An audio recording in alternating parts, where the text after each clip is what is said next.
Here's what it looks like when we put in compressors.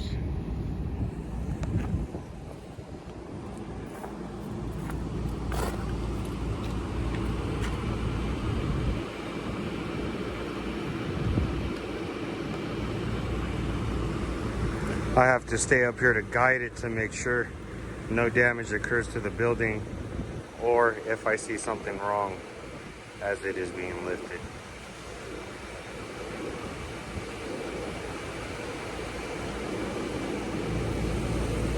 Get back to work. All right, we got her up. About to start bringing her in.